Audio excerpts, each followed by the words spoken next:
Hello and welcome back to the podcast. I've been away for 2 weeks. I haven't filmed for 2 weeks. No podcast last week. You may have noticed if you're a regular, but I'm back home, back to filming the podcast. I'm not going to be home for long though. I'm going back to Norway in 2 weeks. Talk about that in a minute. Got lots to share today. What I worked on while I was away, made some good progress. Not as much as I'd hoped, but I think my expectations were a bit unrealistic. And I've been to some yarn shops, bought some yarn, got some plans for some future projects. Oh, and I got some reduced yarn in my online shop, so we'll talk about that as well. So I hope you enjoyed today's video.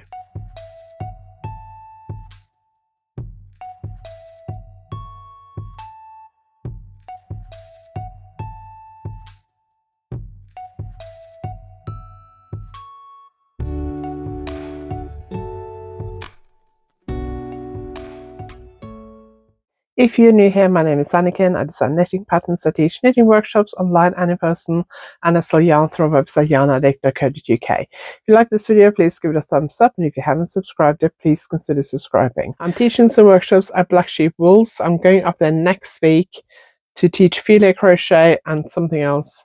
Filet crochet, I think last time I looked there were 3 spaces left. The other workshop is fully booked, and then I'm going back up again in July. And I'm teaching Ornberg lace knitting, and last time I looked there was 1 space left and the other workshop is fully booked. We do have some workshops booked in for the autumn as well. Very busy autumn. I'm going to be teaching at Black Sheep Wools again. I'll let you know when those workshops go live. Make sure you sign up to my newsletter and keep an eye on my social media, because when they go live they tend to book up very quickly. I'm also going to be teaching at YarnAddict. I'm not sure if I'm allowed to tell you that yet because I don't think the workshops are live yet. I'm teaching at Alexadra Palace, at the Knit and Stitch show at Alexandra Palace. I think those workshops are live, so I'll link them below. And I think there's also a special offer. Got a feeling I had an email while I was away, so I'll link those below. And I'm also teaching at Harrogate Knit and Stitch in November. So lots of stuff coming up this autumn. So before we go on to Norway and what I've been working on, all that kind of stuff, I do have some reduced yarn on my website. Before I went to Norway, I reduced all the Shopple yarn on my website. So all the Zabble 100, Laceball 100, Sabflower, Lace Flower, Crazy Zabble Sterke.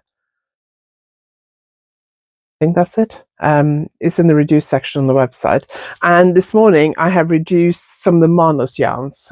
So hopefully by the time this video goes live, I'll have reduced all the Manos yarns. So Manos Allegria, Fino, Marina. Is that it? I think that's it. I think the silk blend I have left, which is only a few skeins, was already reduced. So that will all be done. I need to start thinking about clearing out this room. Won't be happening in the next 2 weeks though, because I'm going back to Norway. So came back from Norway last night. I filmed this on a Thursday. If I look tired, it's because I am. Going for a haircut tomorrow, which I can't wait because my hair's just a mess. But I came back from Norway yesterday. I'm having really bad luck at the moment with traveling. So we'll talk a little bit about my travel woes in Norway to start with, and then we'll get on to the knitting and yarn and everything. So if you want to skip forward, just skip forward a couple of minutes. So I left for Norway 2 weeks ago, on the day this video goes live. Everything went fine until I got to Stansted. Got on the plane, everything seemed to go fine. Boarding was normal. We took off on time. We got about half an hour into our flight, and I think I've got the screenshot of our flight routes. I'll pop that up on the screen. I got it from Flight Radar, which is, you can have, there's a free version that you can use, which basically shows you which route your flight is on. And we got just off the Norfolk coast across the North Sea. And then they made an announcement saying that there's a technical problem and they had to turn back to Stansted to have it checked out. So we turned back to Stansted. So I guess we were in there for like just under an hour. They didn't park us anywhere near the building. They parked us quite a long way from the building. Anyway, they had engineers come aboard. They decided that the plane wasn't safe to fly, and that Ryanair, there was a plane that was going to be landing very soon in like 20 minutes time. Ryanair was going to transfer us onto that plane to fly to Norway. So we ended up being 2.5 hours late. The plane actually pulled up right next to us. It was obviously coming in from somewhere. And then they had to empty that plane. And then planes were basically like nose to nose, diagonally towards each other. There's probably like 20 meters or so. I don't know. Wasn't that far between the nose of the plane. The back end of the plane were further away from each other. So I was quite close to the front of the plane. So we got off, we had to get on the bus, and they bussed us from the back of our plane around to the side of the other plane. So the bus was parked at the back of our plane. I mean, it was like less than 10 seconds on the bus. When I got on the bus, I stood right next to the door. So when we stopped, I was actually the first one off. So I was the first one on the new plane, which was a bit annoying because I had an aisle seat. But we landed about 2.5 hours late. Unfortunately, you have to be 3 hours late to be able to claim compensation. So that was a bit annoying. My main concern was that it was quite late, and I knew that I had missed the last train from the airport to where my parents live. But I knew that the airport express bus ran all night. When we got off the plane, we walked up the escalator to the floor that the passport control is on, and there was a locked door into the corridor that takes you through the passport control, and that door was locked. And we had to wait like 10-15 minutes for somebody to finally realize we were there and then lock it for us. So otherwise I might have just been able to make a run for it and catch the earlier airport express bus, but I had to wait. So we landed just before midnight. I think I caught the airport express bus at like 1:40. So I had a bit of hanging around the airport to do. So luckily some of the shops were open. So I got a snack and a drink and found somewhere quiet to sit, and chatted to my daughter for a while, and then got on the bus. So I got to my parents about 3:15 in the morning. Where the bus stops, it's a little bit of a longer walk than from the station. It's about 20 minutes, whereas the station is about just under 15 minutes. So it took me about 20 minutes, middle of the night, 3 in the morning. It was already half light outside. So it wasn't pitch black or anything, and there was just nobody around. But I got off the bus, I had to go like an underpass thing to go under the road, and there was a guy on a mobility scooter coming the other way, and that was the only person I saw on the whole 20-minute walk out to my parents. So it felt safe, because I know some people are like, oh, walking at 3 in the morning. But it felt really safe. There's nobody around. My dad has dementia and very poor mobility. His mobility has gotten worse, a lot worse. I was last in Norway. I left at the beginning of first week in March, and I felt like this gap was maybe a little bit too long, but it was because of the fact that we went to Italy in May, and workshops and work commitments and that kind of thing. So I felt a little bit guilty, because I felt like this break was a little bit on the long side, being from the first week in March to end of May. So nearly 3 months, 2.5 months. So his mobility is a lot worse. He's been falling quite a lot. They'd apparently pressed the emergency alarm 5 times in the space of 2 weeks. But I think he may have fallen a couple of times and managed to get up on his own. He's now, I made him use his wheeled walking frame when I was there, because he's got it, but he won't use it. So I made him use it, and my mum also made him use it, because my goal was that he wouldn't fall while I was there, and he didn't. He nearly did on the first day. I was worried because he was complaining about pain in his hip when he was sitting and stuff. So on that night when I was in the air, my mum told the carers when they came to get him off the floor that she needed help. And she was really struggling morning and evening to get him ready and get him to bed. So they said they could send somebody in morning and evening. They turned up quite late, so I helped get him out of bed.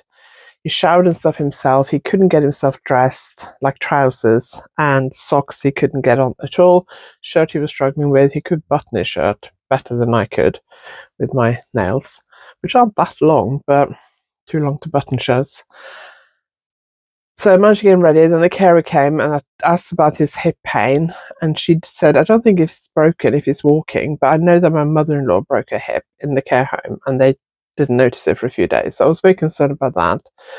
And later that day, in early afternoon, he nearly fell again, and he was complaining about pain. So I was like, let's call the out-of-hours doctors and see if we need to bring him in. So we rang them. They said, yes, you can bring him in and we'll check him out. I said, I'm worried about getting him down to the car and in the car, because I'm on my own. My mum can't really, her mobility isn't good either. So they decided to send 2 carers around from the local home care team. All that stuff is run by the local authority in Norway, which makes it so much easier to deal with than here, where it's all private. So 2 ladies came around, managed to get him downstairs into the car. We drove to the hospital. they sent a nurse out to get him out of the car, and then waited for a couple hours maybe. It was like a minor injuries unit that we have here in the UK, run by doctors. Here in the UK, they're run by nurses. So we eventually saw the doctor. She examined him quite thoroughly, and I said, I'm worried about he's broken something. She said, I don't think he has. It's not showing any signs of a fracture, but you can take it for an x-ray if you want to. Couldn't get the x-ray done at this hospital because it's a bit more of a minor hospital now. The bigger hospital is another half an hour down the road. So by this point, it was like 8:30, and I was like, he hasn't eaten since midday. He had breakfast at midday. He hasn't eaten since. So I said, can we do this tomorrow? Does it need to be done tonight? And she said, no, I don't think it's broken anything, so you can do it tomorrow. So we went home. Carer came to help me get him out of the car, and she waited while he had something to eat, put him to bed. That was all fine. Next morning, got him up, I managed to get him into the car on my own. We drove to the other hospital. They decided to give him a CT scan rather than x-ray, and I said I was also worried about his coccyx, because I know he's fallen off the bed, like slipped down onto the floor a couple of times. Although I thought, if you've broken his coccyx, that is absolutely agony, because I broke my coccyx 36 years ago in a horse riding accident. I hadn't broken anything, so at least I put my mind at rest. Didn't fall while I was there, so that was good. A few teething problems with the carers, but that was all fine. But my mum asked me on the first day, she said, can you stay longer? And I said, I'm sorry, I can't, because I have a magazine deadline in 2 weeks that I haven't started yet. So my plan was to come home yesterday and then cast on for that deadline this morning, which I have done. And deadline is in 2 weeks from, I'm just looking at the calendar on my wall, from yesterday. And I'm away for 3 days next week, so I don't have a lot of time. And also I'm away next week for workshops. I said, I really can't. I said, I'm really busy the next 2 weeks, but I said, I can come back if you want to. Have a gap between my workshops in Black Sheep Wools this month and the Wools next month, and I don't have any deadlines in between there. So I said, I can come back for a couple of weeks if you want me to. So she ummed and ahed about it, and then finally yesterday I said, look, do you want me to come back or not? And she said yes.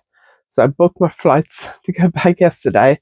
Luckily she's paying for this one because it's a bit more expensive since it's a bit more last minute. So I'm going back in 2 weeks for 2 weeks. This time I was there for less than 2 weeks. It was 13 days in total, but 2 travel days, so really only 11 days there, which isn't enough. It was just the time they worked out with Ryanair's current schedule. So I'm going back to Norway in 2 weeks. So I'm home for 2 weeks. I have a deadline for magazine design, which I am already cast on for, which will be my main priority. One of the things I did while I was in Norway was, on Sunday, was last Christmas, I bought this redesigned bag in the yarn shop in Oslo. I saw it, I was with Simon, I said, oh, I really like that, and this was like a nice size for me, because some of them are quite big, and a bit too big for me. So Simon said, well, why don't you have it as an extra Christmas present? So I did, and I posted about it on Instagram, and one of my old school friends, who I haven't seen since 1987, when we were 18, saw it, and she said she knows the person who is the representative, I think, for redesigned in Norway, or importer of these bags in Norway. And she said she does a sample sale twice a year. She said, if you want to come, I said, I'd love to. And she said, normally it's in June, normally around midsummer. So when I booked these tickets, I was thinking, oh, it's probably going to be too early. And then I think like around the same time as I left for Norway, my old friend messaged me and said the sale is on whatever date it was, last Sunday. I was like, great, I will be there. Another old school friend as well turned up, so saw 2 old school friends. The other one I haven't seen since 1985, I think. So saw them. Nice to catch up with them quickly. We went in for the sale. So it's Redesign Project, which is the project, it's just like knitting and crochet project bags, needle cases, all that kind of stuff. And then Redesigned is bags, handbags, tote bags, crossbody bags, bum bags, those all kinds of different bags really. Danish company, I love their bags. So I went to the sale, I bought 2 bags. My mum denied about to come with me, and in the end she didn't. And when I came home with 2 bags, she regretted it. One of the bags I bought, which I was like umming and ahhing between 2 bags. A bum bag, which, you know, the ones that you wear across your body now, sort of bum bag, sling bag, whatever you want to call it. And a crossbody bag, which is a little bit bigger and a little bit more expensive. So the bum bag was the cheapest of the 2. They would only take payment by cash or something called VIPs, which is a Norwegian, might be a Scandinavian payment system. It's like where you can just send money to people easily. We don't have anything like that here in the UK. Most people just use their banking app to transfer money, because you can transfer money to other banks here in the UK for free. So we don't have any. I think in the US you have something called Venmo. I think it's similar to that. So I decided how much I was willing to spend and do that in cash. And I didn't have enough money to buy the 3 bags I was looking at. I didn't have any project bags that I liked. My friend got one that was similar to this, but it was like a patchwork type bag, some different squares of leather. But it's probably similar size to this, maybe slightly smaller and that kind of style. I was looking at needle cases because I was desperate for a case for my interchangeable needles, but I didn't have any. They only had 2 needle cases and they were too small for what I needed. So I looked at the other bags and I came home with 2 bags. This crossbody bag that my mum really liked, and I said, well, if you like it, you can have it. Well, you can buy it off me. She's not having it. She's buying it off me. So she's bought that off me. And then I really regretted not getting this bum bag. So I ended up that evening messaging the organizer on Facebook, because I found her on Facebook because there was like an events page on Facebook, messaged her and said, I really wanted one of the bum bags. Do you still have it? And if so, can I buy it? I'm in 10-15 minutes away. I can come next 2 days and go back to the UK on Wednesday. So she messaged me back and said, yes, I'm going to work from home all day tomorrow, so if you want to stop by. So I did and got the bum bag. I'll pop a picture up on the screen because I used it as my handbag yesterday for traveling. Really nice sized travel bag. I like the fact that it stays on your chest, so if you go to a public toilet that doesn't have hooks, you can keep it on you can shorten the strap bit so it's high up in your chest, then you can still go to the toilet without having to put your bag on the floor. And when I boarded the flight, I just put it around my waist so that I won't get charged for an extra bag. So what I do is I put my bag around the waist, tightened the shoulder strap up, and then I put my t-shirt. I was wearing quite a baggy t-shirt. I put that over it so that I wouldn't get charged for an extra bag. Second time we boarded the flight, so there were problems yesterday. Second time we boarded the flight, I just put it in my carrier bag where I had some airport shopping. Anyway, I got this one.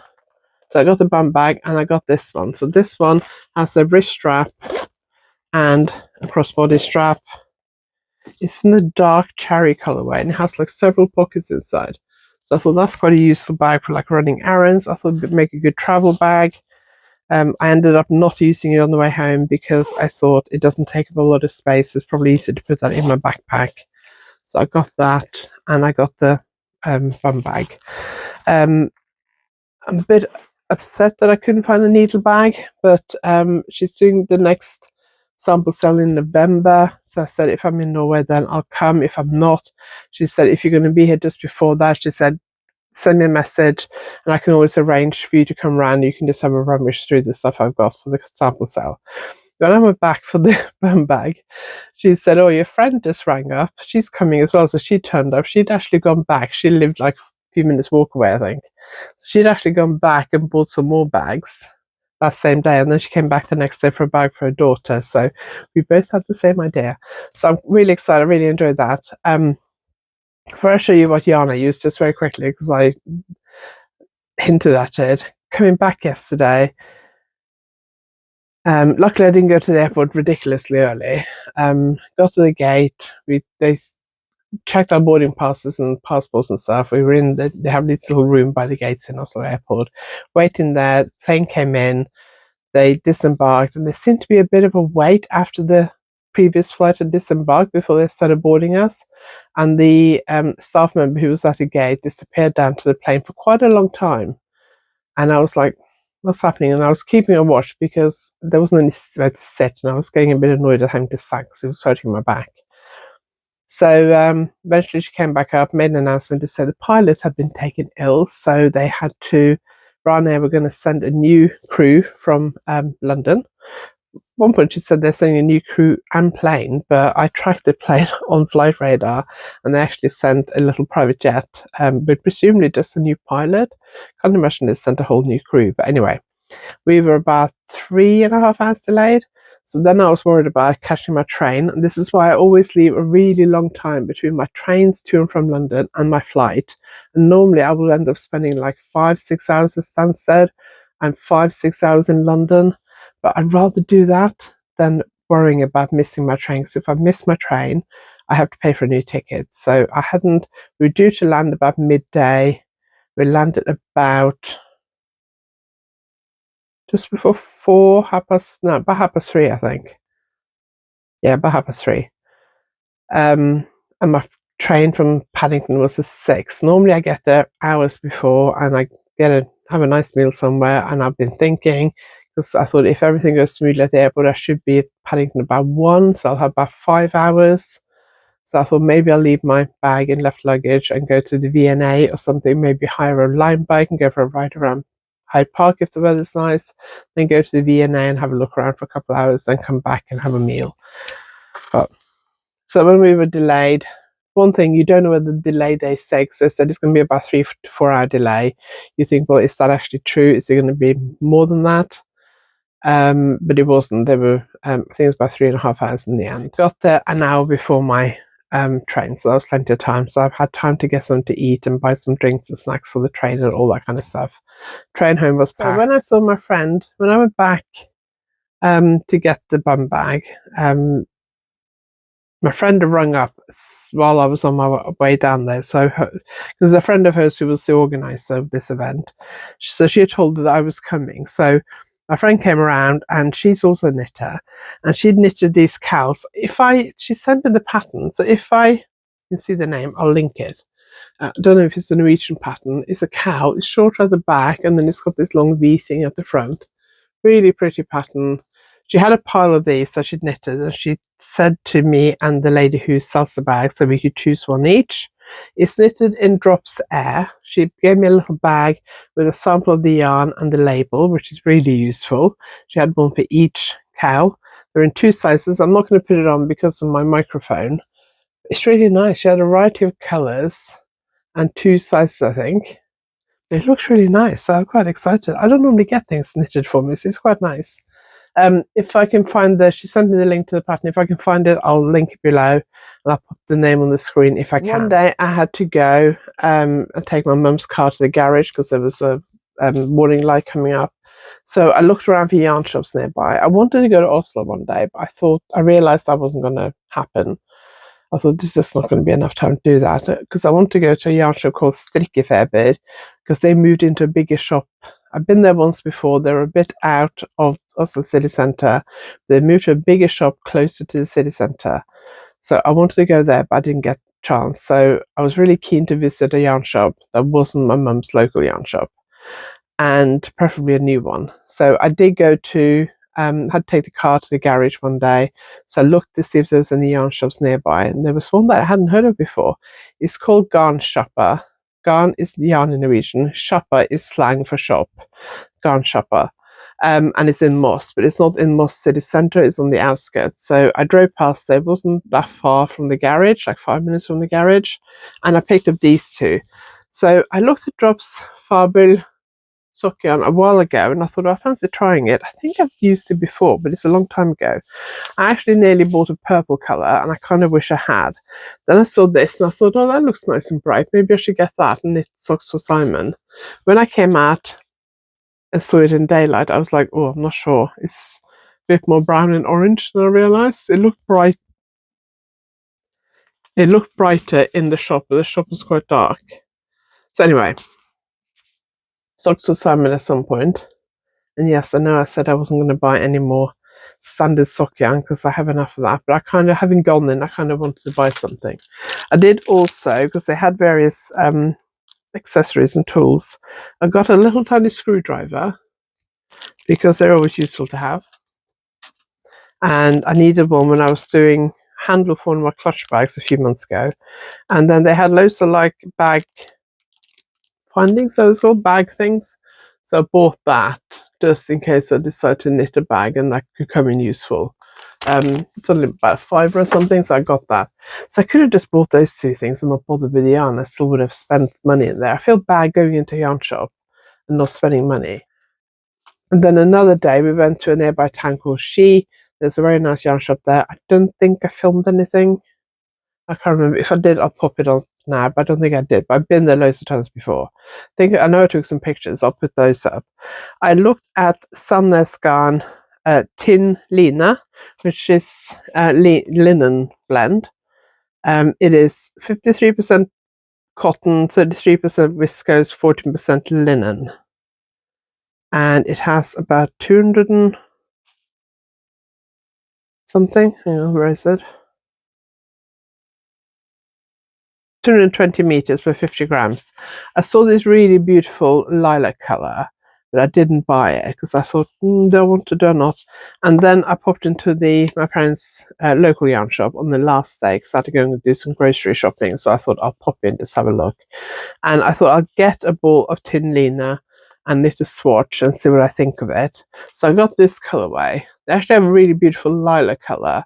And I want to do a garment in the lilac, but I want to make sure I work out how much yarn I need and all that stuff first. So I thought what I swatch in doesn't really matter. So I just bought this because I thought that was pretty. So I'm going to knit a swatch in this. I'm thinking about doing a lace pattern, all over lace pattern. I am thinking about redoing my pink sweater that I knitted recently. I'll pop a picture up on the screen if I have a picture of that sweater. It was a bright pink one I did. April? I can't remember. Thinking about seeing what that would look like in a cotton linen blend. But I need to see if I can get the right tension because this yarn is a bit thinner, I think. Or I might do another lace pattern. But what I'm thinking about, because I'm going back to Norway in 2 weeks, I'm thinking about ordering the yarn and knitting it while I'm in Norway next time. And because then I'll have a really nice cotton linen sweater for the summer. And get the lavender yarn. I did have a quick look yesterday when I was on the train to see whether it would be cheaper to order the yarn in Norway and get it sent to my parents, or cheaper to order it here. There are quite a few stockists of Sandnes Garn now. The exchange rate is really, really favourable for me going over there and spending my British pounds now. Last year it was 11 kroner something to the pound. Now it's 12.3 something. So things seem even cheaper in Norway than they did last year. I know that sounds weird because Norway is not a cheap country, but yarn in Norway, Norwegian yarn brands in Norway aren't that expensive. So I had a quick look last night and it looks like if I order it from Norway, it might save me like a tenner, which isn't a lot. But it also means I'm going to worry about getting it in my backpack. But it also means I can't start it before I go. So that's what I'm thinking about. I haven't decided exactly what I'm going to do yet, but we'll see. And then in the local yarn shop, they have like reduced stuff outside. Like all the time, different baskets on their porch with different reduced stuff. So I had a rummage around and they have this yarn from Garn called Kid Silk Allis. It's 56% mohair, 26% silk, 18% wool. I've looked at it before. It's not super fluffy. Looked at it before and I thought it was a bit expensive. How much would it work out in pounds? Let's have a look. Current exchange rate, it would work out about £18-19 per ball, which is a bit pricey. It's only 50 grams, 325 meters, but it was half price. So I had a rummage around and they had 6 in this pink color. I only took one with me home to use for swatching. The rest I left in Norway because I'd never refilled in my backpack.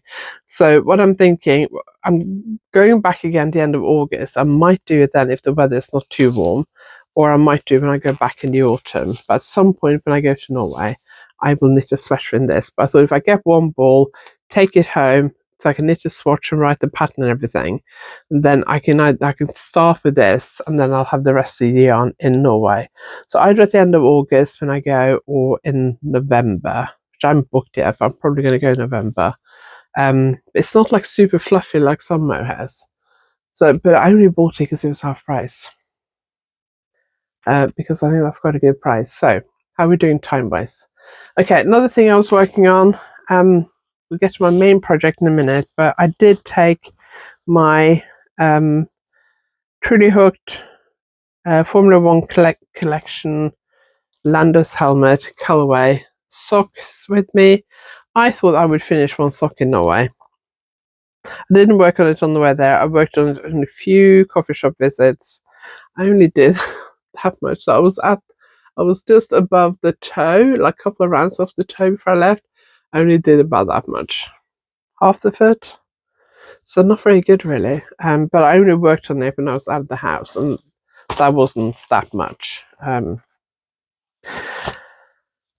I had a couple of sneaky coffee shop visits where I didn't bring it. So, and I didn't work on it at all on the way home. So yeah, I'm a bit disappointed because I thought I might finish one sock at least. So this is just going to go in my out and about project for the next 2 weeks. And then I'll take it with me to Norway next time and work on it. If I decide to do the Sunless yarn lilac sweater, then I won't have anything to knit on the way to Norway, so I'll probably take that sock and see if I can finish the first one and cast on the second one on the way to Norway. So, my main project while I was away, I put it in a Ziploc bag. These Ziploc bags are really good because what I did was I pull it nearly all the way across and then I squeeze out all the air. Then I close it up and it keeps the air up pretty well. So I cast on, you cast on in crochet. I started a new crochet top before I left Norway. I'm using Pixie yarn, Yarnies fingering weight sock yarn. The colorway's Yarnies. I've had it in my stash for like 3 or 4 years, I think. I bought one skein at a show and then I ordered 3 more. So I had 4 of those. I'm a little bit nervous for whether I have enough. So I used the first one to do the back. So that's the back.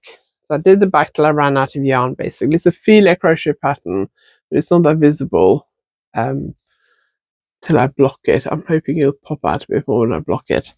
And then I picked up stitches at the shoulders and I did the front, and because it has a cutout for the neckline, obviously the front, I had more yarn basically. Well, I could do more rows, so I did a couple of more rows on the front and I did, well, a few more rows on the front than I did on the back. Basically ran out of the second ball, and then, which I've forgotten to bring upstairs with me. On my last evening in Norway, I wound the third ball of yarn and I was going to pick up stitches and crochet them onto this, but I decided, as it was going to be my main travel day project, I was a bit worried about getting this and the project bag into my backpack. So I thought if I fold this down, put it in a Ziploc bag, squeeze all the air out of it, and I can just shove that in the bottom of my backpack.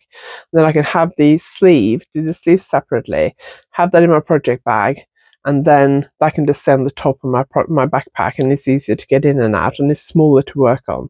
So I started the sleeve on Tuesday evening. I did probably about 4 rows. I've got a picture of where I was when I got to the airport, so I'll pop that up. And I worked on it a lot at Oslo Airport because obviously I spent way more time there than I planned to. I got there, I was probably through security, past the shops, got to where I was going to have breakfast. Probably about 8:30, 8:45. And then 9:30, I think, I went through passport control. And then when I sat near the gate waiting, I didn't do any crochet. And then after we got delayed, there was a cafe right next to our gate. So I went and sat there. Problem when you travel alone and you're going to spend a few hours there is you find a perfect table. They have several cafes in Norway with seating right next to the window, so you can look out over the plains. So over the gate area, you can't see the runway from there, unfortunately, but you can see the planes move around and people getting on and off and luggage moving around and all that kind of stuff. So it gives you something to look at. And they had this seating area in front of the window with very comfortable chairs. So I sat there, and then after a while I was thinking, I need to leave. But obviously you can't leave your luggage. They keep making announcements every 15 minutes. Do not leave your luggage.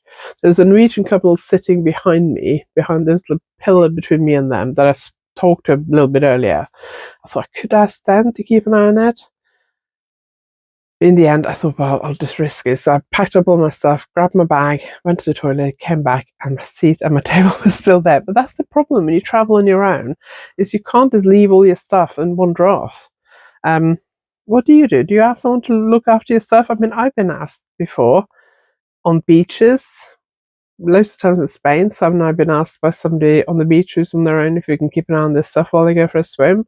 I've been asked in restaurants and trains. I'm not sure if I've ever been asked at an airport, but definitely on trains I've been asked to keep an eye on someone's stuff while they go to the loo.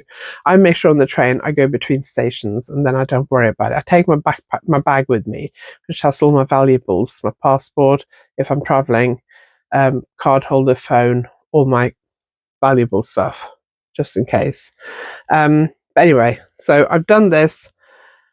What I'm going to do now is I'm going to block this. I'm going to probably block it this afternoon, actually, because I want to see.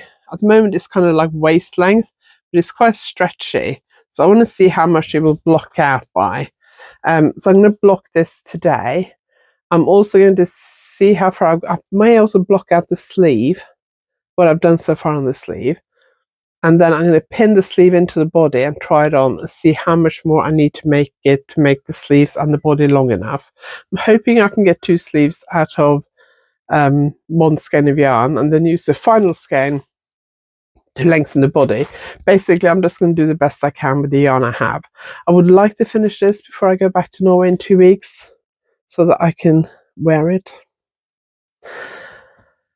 But like I said, I have a deadline, so I don't know.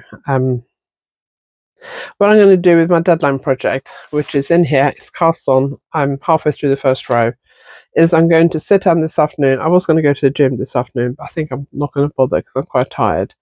I'm going to sit down and knit this afternoon. I'm going to time myself to see how long it takes me, or see how far I can knit in an hour, and then work out how much I need to knit per day to finish it in plenty of time. I need to allow a bit extra time because I'm away for 3 days next week. Thursday, Friday and Saturday and Friday. Thursday and Friday I can knit on the way up to Black Sheeples. I can knit at services. I can knit in the evening. Saturday I'm teaching all day and then driving home, so I don't get much done on the Saturday. So I need to make sure this gets done on time. So I'm going to try and work out how much I need to knit a day to get that done, and then do my quota every day before I do anything else, and then spend the rest of the time trying to finish this, because I really want to finish that. Having said that, I'm also working on, before I went away, on this project, my little flower projects. My tech editor has done the chart for the flower for me, and I'm doing these in DK. This is left over from the Discreet Unicorn Yarn Advent 2024, and it's a sparkly DK yarn. I have done, how many colours have I done? 1, 2, 3, 4, 5, 6, 7, 8, 9, 10, 11, 12 colours. I'm halfway through. I can do 1 ball, which is 3 flowers in 40 minutes. So it takes me about 10 minutes to do each flower. So I would like to try and do 1 colour a day. So if I did that, hang on, let me just look at my calendar. 1, 2, 3, 4, 5, 6, 7, 8, 9, 10, 11, 12. That means I could finish it before I get to Norway. But I also want to finish this. And my priority is my deadline project. So we'll see. I might do my deadline project. Oh, and also I did say this before I went away. I've got a one of the workshops I'm teaching in Black Sheeples next week is filet crochet, and this scarf, the pattern's not very visible, so I cast on a new one. And I've done 2 or 3 repeats, I think, before I went away. I also want to try and finish that for next week. I think I've done 3 repeats. How many repeats did I do on this one? So yeah, basically I've got a lot of stuff I want to do. 1, 2, 3, 4, 5, 6. 6? Yeah, I think it's 6.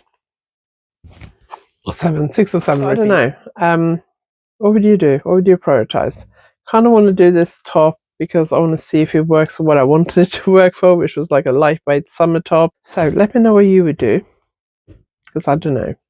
So basically, main priority is the deadline project, and then one of these 3 crochet projects. We'll see if I can finish them. I got loads of stuff done on the first sleeve yesterday. Anyway, that's it for this week. Do check out my workshops of Black Sheep Wools. I'm teaching filet crochet next week. There's 1 space left. And then in July, I'm teaching Orenburg. No, there's 3 spaces left on my filet crochet. There's 1 space left on my Orenburg lace knitting in July. Everything will be linked below, so do go and check that out. Also go and check out my video on Tuesday this week, which was 1-row buttonhole tutorial, and last week's videos, which was about having a yarn stash, the stash or not the stash, and also about how many projects are too many projects. I'll link them below, and at the end of this video, so go and check those out as well. Thank you very much for watching. I really appreciate it. If you like this video, give it a thumbs up, and if you haven't subscribed yet, please consider subscribing, and make sure you sign up to my newsletter so you don't miss out on any future special offers. Thanks for watching. I'll see you next time.